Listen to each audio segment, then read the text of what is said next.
Hello दोस्तों, आपका स्वागत है मेरे यूट्यूब चैनल फाइनेंसरा, the simplifying finance for common people. तो आज का जो टॉपिक है दोस्तों, आज हम डिस्कस करेंगे एमएसएमई को। एमएसएमई क्या होता है, कौन कौन से बिजनेस जो हैं एमएसएमई के अंडर में आते हैं। तो जैसा कि आप सब जानते हैं दोस्तों, कोरोना वायरस के चलते गवर्नमेंट ऑफ इंडिया ने आत्मनिर्भर भारत अभियान का जो एक रिलीफ पैकेज है उसका अनाउंसमेंट किया है। ये जो पैकेज है 20 लाख करोड़ रुपीस का है, जो इंडिया की जीडीपी के 10% के बराबर का है। अलग अलग सेक्शंस हैं जो इंडियन इकोनॉमी के, इंडियन सोसाइटी के, उनको कैटर करने का कोशिश किया गया है, जैसे cottage industry, MSME, labours, middle class industry और बहुत सारे। तो एमएसएमई इसमें क्या है कि एमएसएमई के लिए काफ़ी अनाउंसमेंट करी गई हैं। जैसे 3 lakh crore collateral free automatic loan दिए जाएंगे, 20,000 करोड़ का सबॉर्डिनेट डेट दिया जाएगा, 50,000 करोड़ की इक्विटी इन्फ्यूजन की जाएगी। उसके अलावा एक ग्लोबल टेंडर में एमएसएमई को प्रायोरिटी दी जाएगी। तो बेसिकली जो भी गवर्नमेंट ऑर्डर्स हैं अप टू 200 करोड़ तक के, उसमें जो बाहर की कंपनीज हैं उनको डिसअलाउड कर दिया गया है और एमएसएमई को ही वो टेंडर्स दिए जाएंगे। तो सबसे पहले जो ये बेनिफिट्स मैंने बताए हैं, इन सबको हमें डिटेल में एक बार एनालिसिस करने से पहले हमें ये पता होना चाहिए कि एमएसएमई होता क्या है। तो आइए सबसे पहले जानते हैं दोस्तों कि एमएसएमई क्या है। जैसा कि आप सब जानते हैं दोस्तों, एक जो बिजनेस है वो 3 तरीके से हो सकता है। या तो मैन्युफैक्चरिंग हो सकती है, या ट्रेडिंग, या फिर सर्विसेज।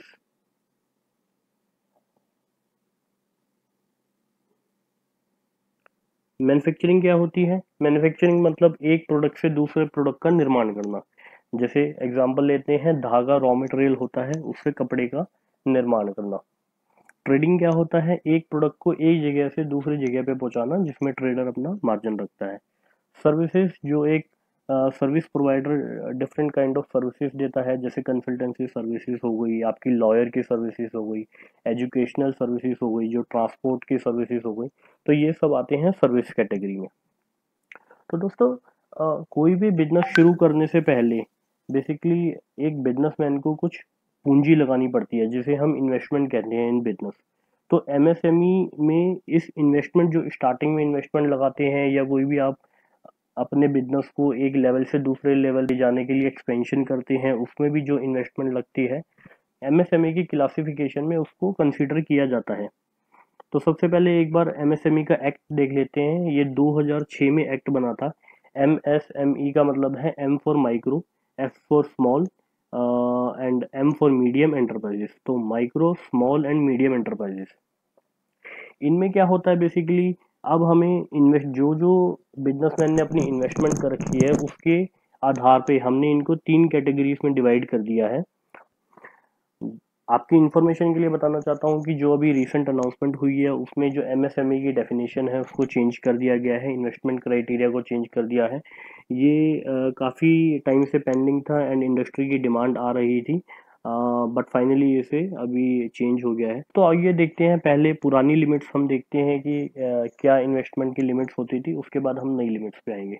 तो जैसा कि मैंने बताया था कि एमएसएमई को 3 में डिवाइड किया गया है, माइक्रो, स्मॉल, मीडियम। यहाँ पे आपका आ गया मैन्युफैक्चरिंग एंटरप्राइजेस, और यहाँ पे आ गया आपका सर्विसेज एंटरप्राइजेस। अगर आप ट्रेडिंग करते हैं तो वो सर्विस एंटरप्राइज में ही कैटेगराइज होता था। तो अब अगर आप मैन्युफैक्चरिंग कर रहे हैं और आपकी जो पूंजी आपने अपने व्यापार में लगाई है वो अगर 25 लाख रुपए तक, अगर वो 25 लाख से ज़्यादा है लेकिन 5 करोड़ से कम है, तो वो आपका स्मॉल एमएसएमई में काउंट होता था।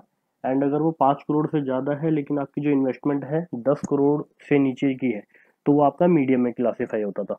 जो भी इन्वेस्टमेंट 10 करोड़ से ऊपर होती थी मैन्युफैक्चरिंग सेगमेंट में, उसको एमएसएमई में क्लासिफाई नहीं किया जाता था और कोई भी बेनिफिट एमएसएमई का उसे नहीं दिया जाता था। सेम वे सर्विस और ट्रेडिंग में इन्वेस्टमेंट अगर 10 लाख तक की है तो माइक्रो में, 2 करोड़ तक की है तो स्मॉल में, एंड 5 करोड़ तक की है तो मीडियम में। 5 करोड़ से ऊपर ट्रेडिंग या सर्विस एंटरप्राइज में अगर आपकी इन्वेस्टमेंट है तो आपको एमएसएमई का बेनिफिट नहीं दिया जाता था। तो दोस्तों, जैसे कि मैंने बताया कि अभी एमएसएमई की डेफिनेशन चेंज हो गई है, तो पहले एक बार देखते हैं कि इसमें क्या चेंज हुआ है। तो सबसे पहले ये समझते हैं कि इसमें क्या नहीं था या क्या रिक्वायरमेंट थी इसे चेंज करने की। तो पहली रिक्वायरमेंट तो दोस्तों ये थी कि इसमें एक तो ये 2006 में एक्ट बना था, तो अभी काफ़ी पुराना हो गया था। तो अभी इसमें जो लिमिट्स इन्होंने बनाई थी वो रिवाइज करने की रिक्वायरमेंट थी। तो इसमें क्या किया गया है, जो रिवाइज किया गया है, इन्वेस्टमेंट लिमिट को अपवर्ड किया गया है। उसके अलावा क्या किया गया है, एक इसमें जो क्राइटेरिया नहीं था, बेसिकली टर्नओवर को कोई तवज्जो नहीं दी जा रही थी, आपकी कितनी सेल्स है उसको कंसीडर नहीं किया जा रहा था। तो अभी नई डेफिनेशन में एडिशनल क्राइटेरिया फॉर टर्नओवर यानी सेल्स को भी कंसीडर किया जाएगा। इससे क्या होगा, इसका बेनिफिट क्या होगा, एमएसएमई की डेफिनेशन चेंज करने से क्या बेनिफिट हुआ है, एक तो जो लोग या जो व्यवसाय पहले एमएसएमई की डेफिनेशन में नहीं आ रहे थे और जो बेनिफिट्स नहीं ले पा रहे थे, अब उनको भी बेनिफिट मिल पाएगा। और जैसे कि मैंने बताया है कि ये प्रोविजन काफ़ी टाइम से पेंडिंग था, तो अब गवर्नमेंट ने फाइनली इसे अनाउंस कर दिया है। तो आइए दोस्तों अब देखते हैं नई डेफिनेशन क्या है एमएसएमई की। तो उसके लिए एक बार हम नीचे चलते हैं।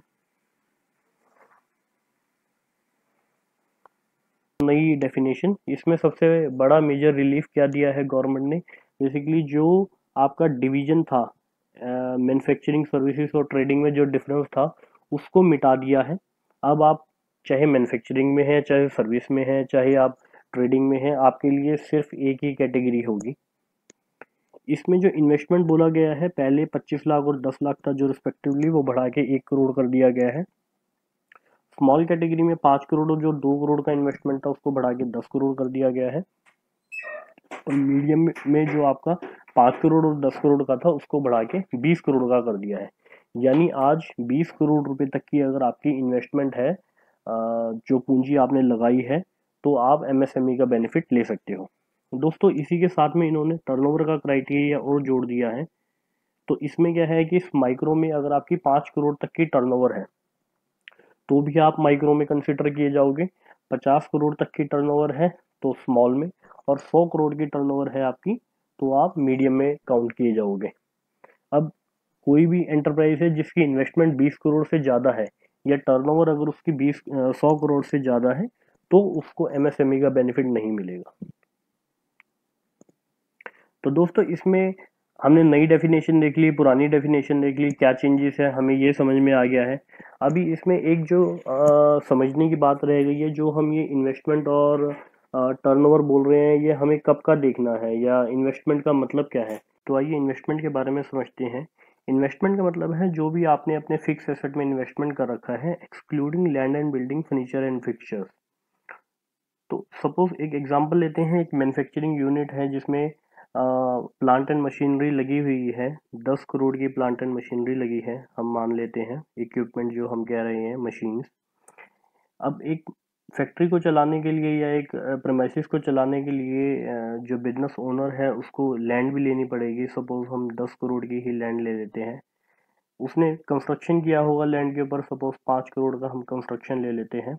और कुछ फर्नीचर फिक्चर्स वगैरह लगाने होते हैं, आपको बैठने के लिए स्पेस बनाना है या जो आपको सामान रखने के लिए स्पेस बनाना है, तो उसका हम लगा लेते हैं कि 5 करोड़ का ये फर्नीचर फिक्चर लगा हुआ है। तो जो आपको फिक्स एसेट में बैलेंस शीट के टोटल दिखेगा वो इस एंटरप्राइज का दिखेगा 30 करोड़ रुपए, जिसमें क्या इंक्लूड है, 10 करोड़ की लैंड इंक्लूड है, 5 करोड़ का कंस्ट्रक्शन यानी बिल्डिंग की वैल्यू इंक्लूड है, 5 करोड़ के फर्नीचर फिक्चर इंक्लूड है, और 10 करोड़ का जो आपका एक्चुअल प्लांट एंड मशीनरी है जिसके थ्रू मैन्युफैक्चरिंग होगी वो इंक्लूड है।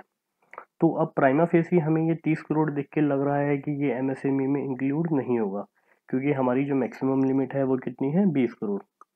But as per the definition of investment in MSME act, जो हमारा लैंड की वैल्यू है वो हम इंक्लूड नहीं करेंगे, बिल्डिंग की वैल्यू है वो इंक्लूड नहीं करेंगे, फर्नीचर फिक्चर की वैल्यू वो इंक्लूड नहीं करेंगे। तो इस केस में हमारी जो इन्वेस्टमेंट की वैल्यू है वो क्या मानी जाएगी, 10 करोड़ मानी जाएगी। तो इस हिसाब से वो हमारा एमएसएमई में एलिजिबल है। और जो टर्नओवर का क्राइटेरिया है और जो इन्वेस्टमेंट का क्राइटेरिया है, बेसिकली जो भी आपकी लास्ट ऑडिटेड बैलेंस शीट है, आप उसमें से रेफरेंस ले सकते हैं कि जो भी आपकी लास्ट ऑडिटेड बैलेंस शीट में टर्नओवर है और फिक्स एसेट का इन्वेस्टमेंट है, आप उन वैल्यूज़ को इसमें कंसीडर कर सकते हैं। तो दोस्तों ये था आज का हमारा एमएसएमई का टॉपिक। अगर कुछ आपको अभी इसमें समझ नहीं आया है या कुछ क्वेरी है तो आप मेरे को कमेंट सेक्शन में पूछ सकते हैं। अगर आपको मेरी वीडियो पसंद आई है तो उसे शेयर करिए या लाइक करें और सब्सक्राइब करना ना भूलिए। रिगार्डिंग जो एमएसएमई के बेनिफिट्स हैं वो हम अपनी नेक्स्ट स्लाइड में कंसिडर करेंगे।